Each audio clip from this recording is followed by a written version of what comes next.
বাংলাদেশে হয়েও ভারতীয় পরিচয়পত্র হাসিল, প্রকাশ্যে বাংলাদেশি তরুণীর কীর্তি। তার নামে রয়েছে ভারতের আধার আর প্যান।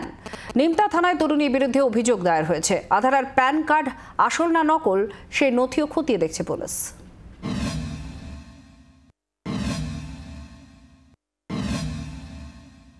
বাংলাদেশ সিটিজেন হওয়া সত্ত্বেও উনি একটি আধার কার্ড বা ভারতীয় আধার কার্ড এবং একটি প্যান কার্ড উনি বানিয়েছেন। বাংলাদেশি হওয়া সত্ত্বেও এবং বাংলাদেশি ডকুমেন্ট থাকা সত্ত্বেও উনি কিভাবে একজন ভারতীয় আধার কার্ড হোল্ডার হলেন এবং একটি প্যান কার্ড হোল্ডার হলেন।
নেতাজি নগরের বাসিন্দা ব্যক্তির জেল থেকে মুক্তি পেয়ে তরুণীর বিরুদ্ধে নিমতা থানায় অভিযোগ দায়ের করেছেন ওই ব্যক্তি।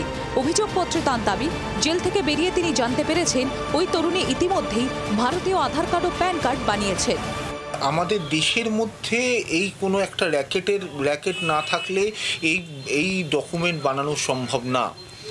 এবং এটাই খুব চিন্তার বিষয় যে আমাদের মেইন শত্রুরা কি বাংলাদেশির মধ্যে থেকে চলছে, না আমাদের ভারতবর্ষের ভেতরে থেকে আমাদের ভারতবর্ষের এই সিকিউরিটি এবং এই ন্যাশনাল সিকিউরিটিটাকে নষ্ট করছে। নিমতার শহীদ ক্ষুদিরাম সরণি যে অ্যাড্রেস ব্যবহার করে আধার কার্ড এবং প্যান কার্ড বানানো হয়েছে, আমরা সেই বাড়ির সামনে দাঁড়িয়ে রয়েছি। বাংলাদেশি নাগরিক হওয়া সত্ত্বেও ভারতীয় যে পরিচয়পত্র তিনি বানিয়েছিলেন, ইতিমধ্যেই একটা আধার কার্ড এবং প্যান কার্ড বানানোর অভিযোগ উঠেছে, সেটা কিন্তু এই অ্যাড্রেসকে ব্যবহার করেই বানানোর অভিযোগ উঠেছে। এনাকে আপনি চিনেন?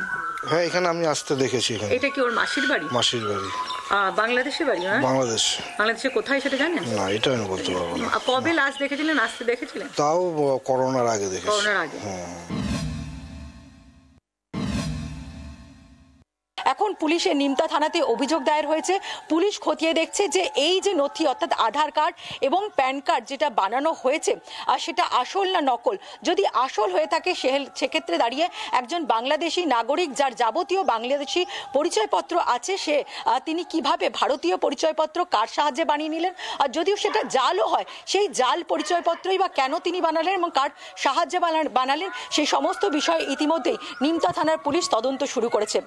ক্যামেরা পার্সন মিন্টু বসাকের সঙ্গে পিয়ালি মিত্র, জি24 ঘন্টা, নিমতা। বাংলার আওয়াজ, বাঙালির আবেগ, জি24 ঘন্টা।